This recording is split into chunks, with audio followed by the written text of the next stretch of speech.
into the details. Before we go into the details of today's program, I would just wanted to remind you about where this all is coming from. So this event is part of a program which is called Skybird. That's a regional WASH innovation project that we are supporting in East Africa.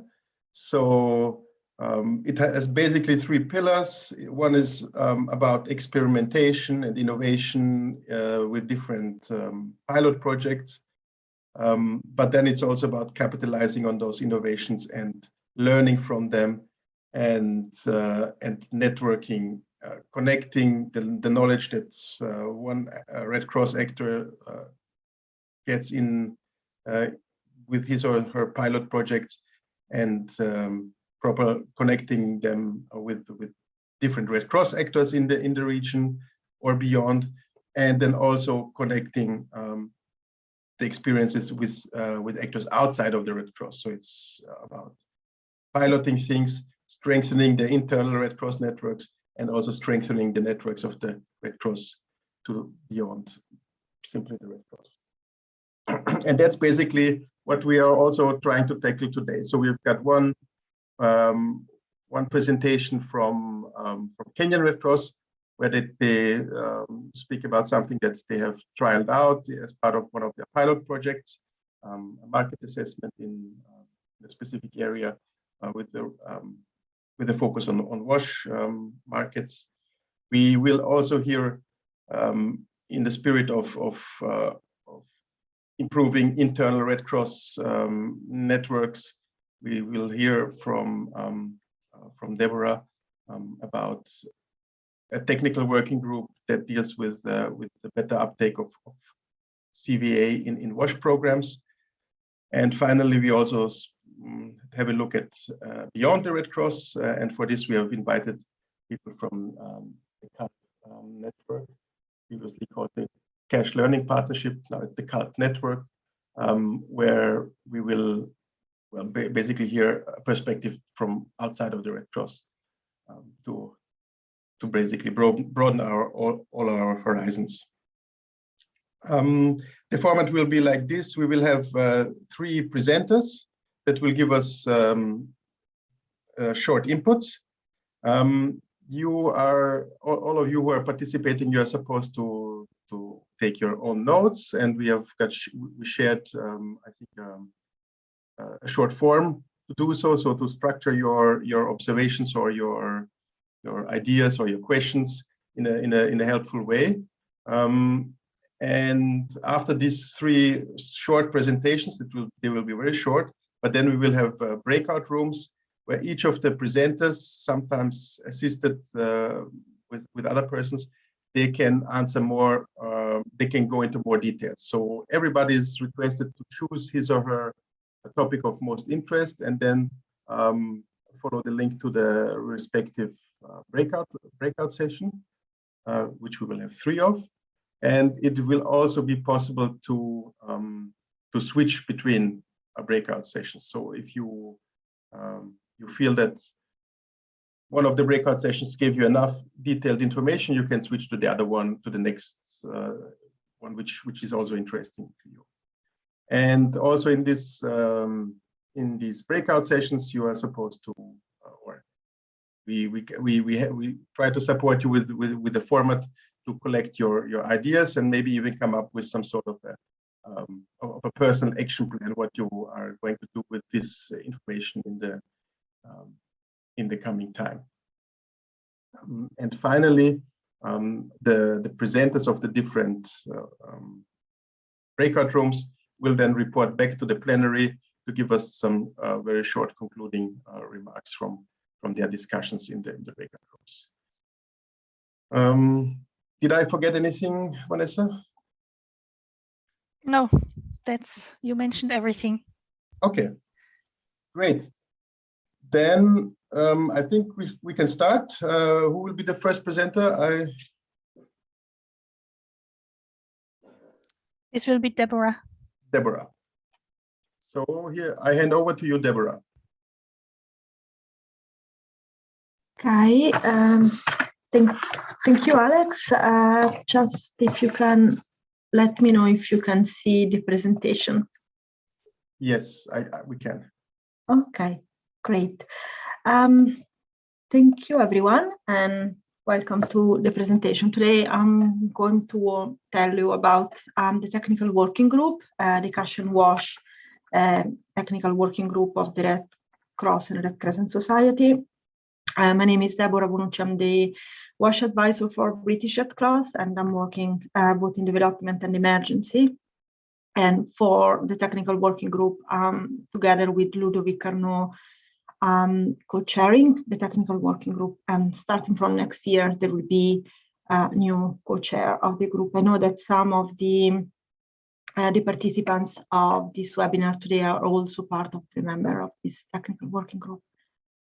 So, okay, what are the purpose of the technical working group? Just an introduction first. Market-based programming has been widely used in livelihood, food security, and other sectors like relief. But the WASH sector has been relatively slow to embrace this type of modality to support WASH outcome.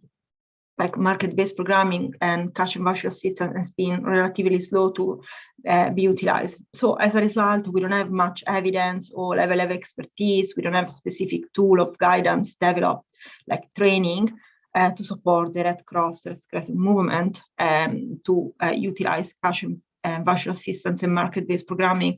So the purpose of the group as part of the term of reference that has been established at the beginning is to explore when Cash and Voucher Assistance and more broadly market-based programming can be used within the Red Cross Red Crescent movement, and strengthening WASH practitioner understanding and engagement with Cash and Voucher Assistance and market-based approach when designing and implementing WASH intervention.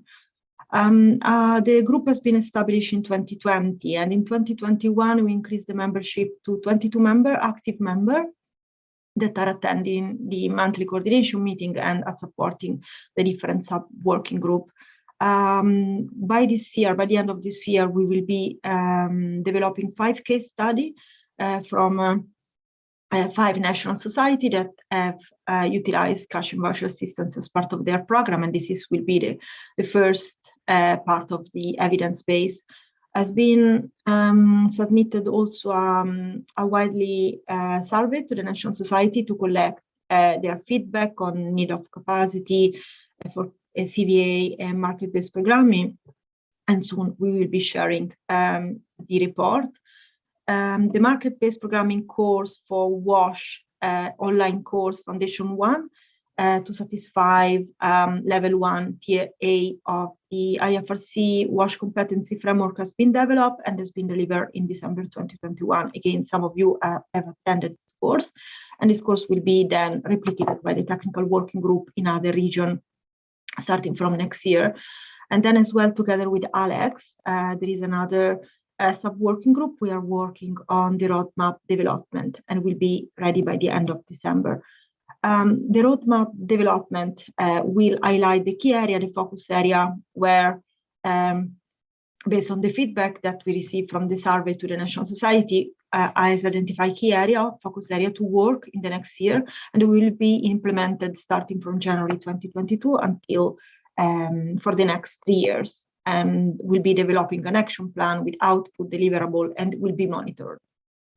As part of the roadmap, we have identified 3 work streams, and this was the 3 main key area where there has been a request to increase experience and knowledge. One is knowledge sharing and gathering of material relating to Cash Voucher Assistance and market-based programming. And this is, for example, the case study, more evidence on what has been done by the Red Cross, make it in a publication that is easy to read, and then it will be disseminated throughout the movement. Then development of guidelines, specialized training for the Red Cross movement on the use of Cash and Voucher Assistance, market assessment, and market-based programming.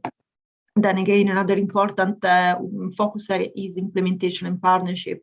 So to do all this activity, we need the resources. So we need for example, we are aiming to implement pilot projects, so we need to joint resources for funds mobilization, and then as well partnership with agencies that have experience and will be strengthening our skill and expertise in this sector. What's next? For next year, there will be the presentation of the roadmap, multi-year action plan that will have action and output for the three focus areas that I have mentioned before.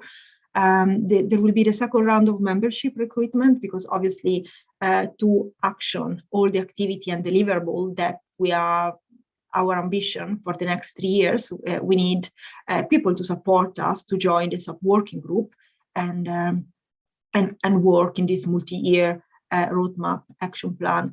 And then, as I say, one of the key areas will be resource mobilization to support the technical working group activity, and the main activity might be the pilot project, rollout of the WASH training in Asia Pacific and other regions, and then developing more technical guidance.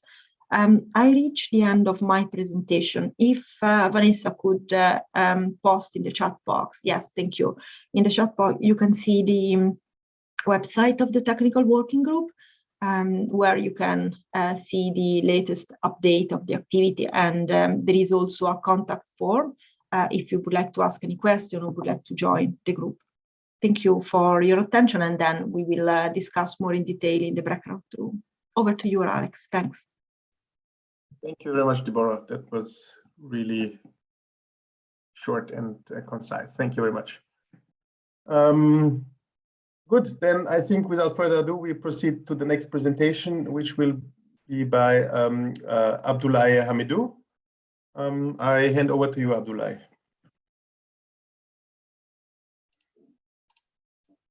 Thank you very much, Alexander. I will quickly introduce myself, Abdoulaye Hamidou. I'm the Deputy Regional Representative for CALP Network in West and Central Africa. A quick background, 20 years almost of professional experiences, including around 10 on Cash and Voucher Assistance. I joined the CALP team since now 5 years, but previously I was in charge of all the capacity building component in the region. So I start my new position in last September. So I'm going to share with you the CVA and market-based programming approach in WASH CALP network perspective. Are you seeing my screen? Yes. Okay, great. So I will start with a quick presentation of the CALP network, which was founded since 2005. The previously called Cash Learning Partnership, but since our new strategy, the new branding, now we become CALP Network. And we are governed by a board member which guide our strategy, and the technical advisory group which support our work in technical direction and providing guidance. The CALP network has been since its foundation in the front of promoting and improving the quality of CVA across the humanitarian sectors. And at the same time, we are working to enhance the quality and CVA in collaboration with all the organization members. We have now more than 90 organizations, which includes local and international NGO, as you can see, UN agencies, Red Cross movement, financial service provider, and so on. To lead, to go on the topic of my presentation, the market and market-based programming, I will start by defining the market. The market is, as probably most of you know, is not, it's more than a place. So it can be a place, physical place, virtual place, but which involve the whole systems of suppliers, traders, consumers, and all the factors that they can impact or influence the larger market system. But for effective assistance, like cash and voucher assistance, we can use, for example, to use the market or to support local market. I will come back again next on how we can interact with market. And we think that whatever your programming is, market analysis should be part of your response analysis cycle in your programming, depending on even if it's CVA or in-kind distribution or service providing. So what is market-based programming? It covers all types of engagement with market system. So we have three possibility to engage with market. You can use the market for direct support or providing more access for affected people. You can also support markets, which means to support directly market actors. And then if you want, we can try to change the market system. It is in general a long-term initiative because it's aimed to create a more sustainable access to the affected population. And as CALP and CVA Force is a tool for each kind of sector, not only WASH. And also as CALP, we want to keep our neutrality. We don't want to be identified or linked directly to a given sectors. But on the same time, if there is a need, we can provide support to all the sector. So this is I'm just sharing some potential activities without seeing us as WASH experts. So for example, for WASH, actually, you can try to improve access and demand by, for example, giving cash. You empower your target population to have possibility to supply, to purchase hygiene supplies, or to have access to water treatment and something like that. You can also try to improve supply chain, for example, to repair the infrastructure or give technical support by improving transportation. And another example of supporting market is to improve secondary infrastructure and the service rehabilitation, like road through, for example, Cash for Work project. And you can also try to change the market system in terms of regulation, in terms of market condition and something like that. So these are some example. As I said, we are not identified as a given sector, but if needed, we can give our point of view in terms of specific aspect for a given sector. To conclude, if you want to know more about the work of CALP Network around market and market-based programming, I will be sharing with you some links on our website. And but I will advise you more to visit the Global WASH Cluster website, where we can find more and more resources and training opportunities. And I can lastly invite you, if you want to know more about the broader CVA discussion, to join our day group discussion. It is in English, French, and Spanish. So in case you would like to ask any questions, so I will invite you to join the breakout room of CALP Network after the presentation. Thank you. Thank you very much, Abdoulaye. Yeah, without any further ado, we continue with Fredrick from Kenyan Red Cross. The floor is yours, Fredrick. Thank you so much. So I'll be taking members through our experience. Market-based programming, that is cash, voucher assistance, and market-based approaches in trying to achieve WASH outcomes.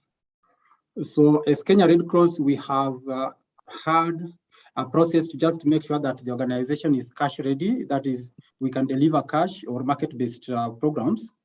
And we have piloted the use of cash, voucher assistance, and market-based programs in different sectors.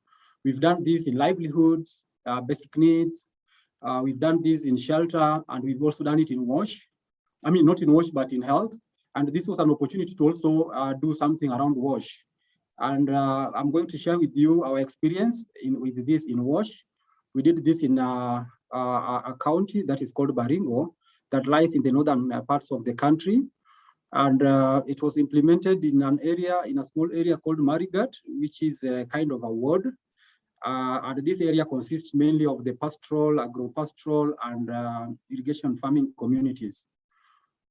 This particular community suffer from climate-related disasters, year in, year out, that are intermittent between drought and floods, with the subsequent destruction of community water systems. And therefore, we felt it is an ideal area to actually do this particular project. And usually, when we have these problems, there has been, a common conventional actions to respond, which include rehabilitation or establishment of new water systems, without considering whether there are market structures or systems that can support maybe better results. Next. So the objectives of this project were to increase the knowledge of market systems for WASH interventions among the WASH practitioners in Kenya.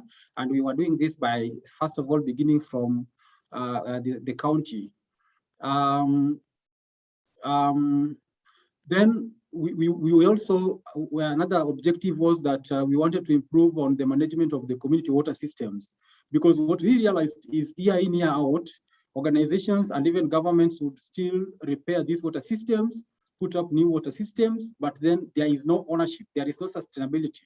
So it was like repeated every time, meaning there was a problem in management of these water systems.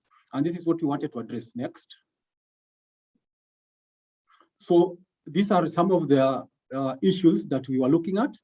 Most of these water systems are run on diesel pumps, which are costly to manage because diesel is costly. When they break down, it is costly to repair.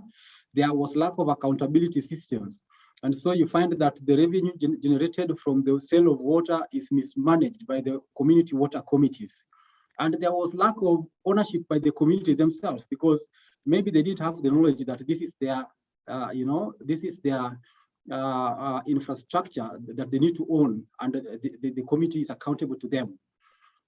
There were no fraud-tight and auditable systems for the revenue collected, and so the committees will just use the money the way they wish. There were issues around operational and management costs that they could not meet because, of course, the revenue is not well managed. Poor knowledge in running these water points, wrong attitude, low communal ownership that I just mentioned, and of course, low knowledge in WASH market-based programs that would really support this. Next. So we used some approaches in implementing this particular project. One was the stakeholders and community engagement. Another, and I'll elaborate a little on this. Another was just trying to digitalize these water points so that we have improved accountability. We have some tight, auditable systems when they use them for collection of water revenue. And then, of course, partnerships and synergies within the government structures and partners within the area. And of course, trying to build capacities of the WASH cluster members on market assessment and analysis for WASH interventions. So looking at effective community engagement and stakeholder engagement, we held meetings with the WASH sector members and stakeholders to get their buy-in, because these are the team that direct initiatives in achieving WASH outcomes. And so there is no way you would work around WASH and bring new ideas without their buy-in, without them understanding what is it that is needed out of them. What is this that they need to do differently, apart from the, the conventional ways of doing things. So we held this and they were so happy. They were so, they were willing to really understand what is this new way of doing things. And then we also held meetings with the communities. You remember we were bringing a new technology, or you will be bringing a new technology to the communities who are not used to this. So you have to really have several sessions. And in fact, we had so many sessions with the communities repeatedly to just make them understand what is this new technology we are bringing, what is the value addition, so that they can accept it, because it is them to use these technologies to really, make it work for them, improve the water systems, make them have sustainable water supply. So we had to listen to them as they also give us their feedback that we considered when we are designing this, the technologies for access to water. So we designed a voucher system where I would call it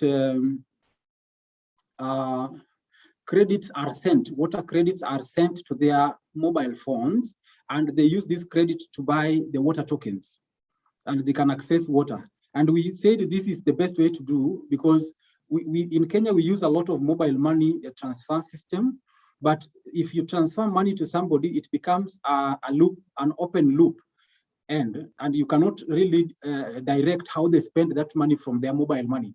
So to just make sure that we tighten this, we gave it in form of vouchers, and they had to understand how to use this. Next. So this is just a photo showing, I don't know why one of my photos is not coming out, but showing even children, a child, yes. So the first photo is before we did anything, the way they were doing it. They were just collecting water, and money is paid to the water attendant, and they don't even write it anywhere. Then now the second one is where now we have the system installed, and you can see even the children can operate the system. Next. So we also organized a training for the water, the WASH cluster members, and they did a training by actual market assessment, the practical market assessment, and they came up with market maps. For example, the one on our screen is a baseline map for water that the team came up with. And they were able to identify the market environment affecting water as a commodity, and even the key infrastructure within the market. Next.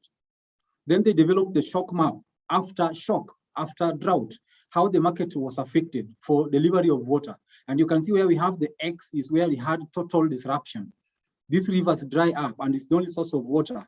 And then we do have now other sources of water coming in, like water boozers. We have other people coming in to sell water. And then the prices, change. You can see the prices changing as you go towards the consumers during drought. So they understood how they could really do what exactly they needed to do to make sure that they address these issues here within the market system to make sure people still access water. Next.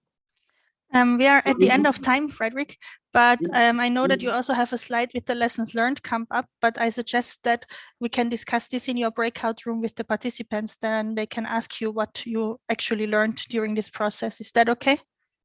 Allow me to make a statement. In conclusion, okay. There is willingness among these WASH sector members to do market-based programming for WASH outcomes. We just need to make sure that we still take the message out and improve on the quality of the assessment that we'll be doing. Thank you.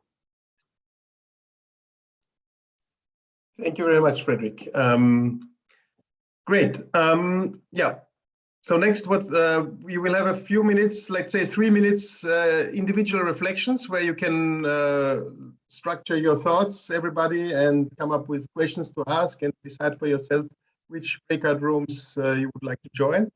And in the meantime, this is the format that Vanessa shared with you. And in the meantime, Vanessa is setting up the breakout rooms, and as mentioned earlier, you are free to choose any of the 3 presenters, and you can switch between breakout rooms.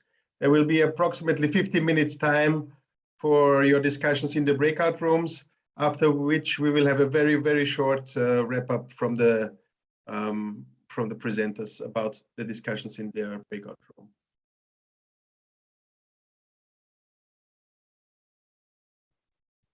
We are back. We are back, but I don't know if everybody's back. Can you see this? Okay. Yes, everyone is back. Good. Then if everybody's back, we have a few more minutes left. Yeah, maybe, oops, yeah, here it is.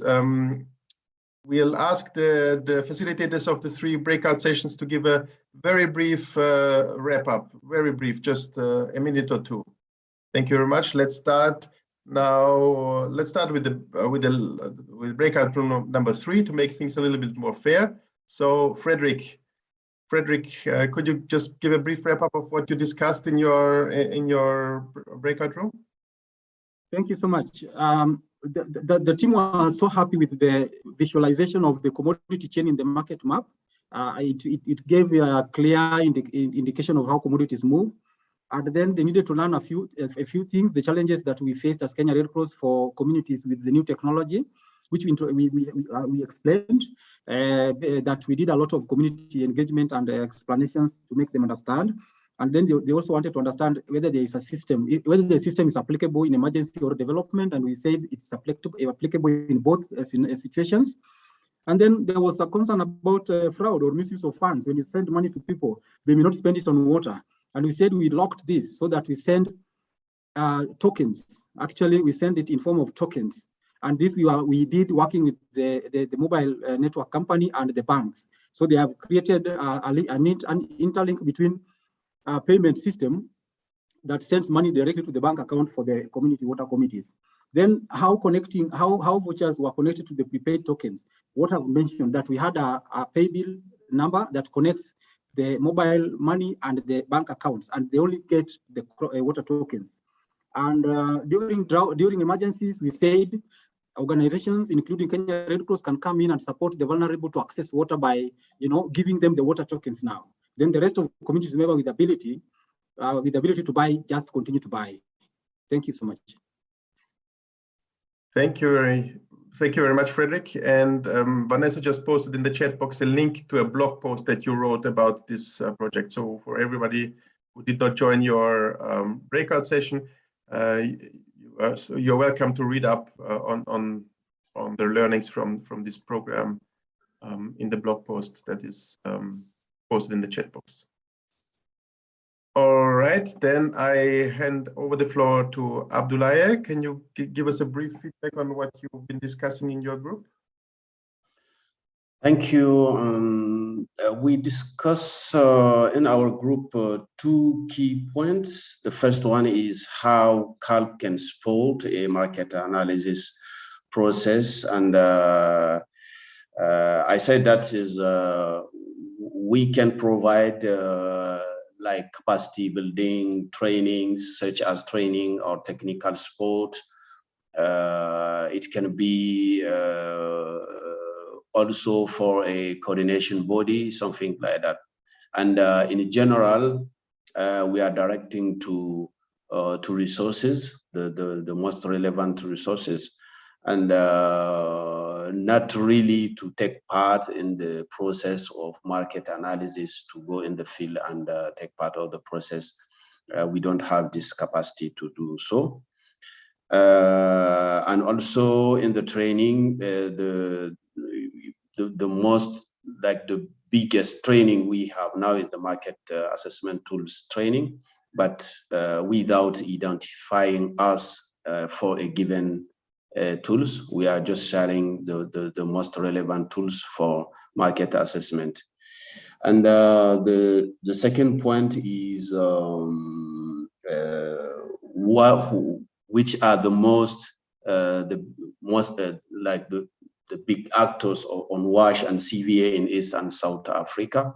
And Dennis shared some key actors such as UNICEF, but to have more information, like what we reach out to the WASH cluster in the region so that we can have a more background on the most relevant WASH actors in the region. I think that is all what we discussed in our group. Thank you. Thank you very much. So finally, Debora, what did you discuss in your breakout room? Hi, Alex. There has been a few questions, one on the accountability when using Cash and Voucher Assistance, accountability to user, and as well need to clarify roles and responsibility of all the actors that are part of the project. This will ensure that the project is monitored, and so we will be ensuring accountability. Then there has been some questions from other national society, for example, Uganda, on the training, and they would like to conduct the training, Cash and Voucher Assistance and market-based programming in their national society, and they would like request to adapt to the national society context, and as well have it more expanded, longer time training based on what has been developed. There were questions, national society have more interest to learn from the market analysis experience from other national society, and this could be sort of some suggestion in for the next year technical working group activity on the collection of experience of national society that have already conducted market analysis. We had the example from Kenya, and this could be the continuation of the work that you, Alex, with also Red Cross have started in Nepal and Kenya. These were the main points that were discussed. Thanks to everyone. Thank you very much. So I think we've basically we are come to an end. Can I share a last request since we still have 1 minute? Can we all switch on our cameras and do a group picture for our social media? But if you don't want to see your face on social media, you can of course also switch your camera off. Before you close, is it possible to have those presentations? Send us the network from our emails, please. Yes, we will share the presentations. Thank you. For everyone.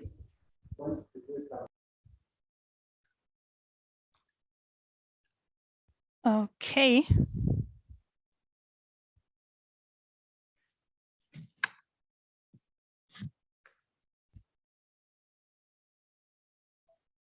Okay, one more.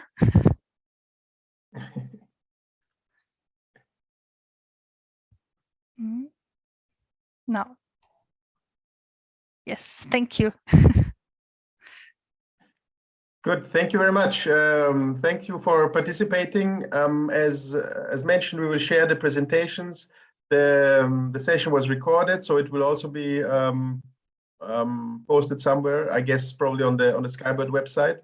And you will all get the information where to find all the presentations and the recording. Thank you very much. I hope it was interesting for you, and yeah, I'm sure our paths will cross at some point. Thank you so much, the organizers, but next time we need to have more time of discussions, please. It was interesting, but the time was too short. Okay, that's taken into account. Thank you for the feedback. Thank you. Bye. Bye. Bye. Bye. Thank you. Bye.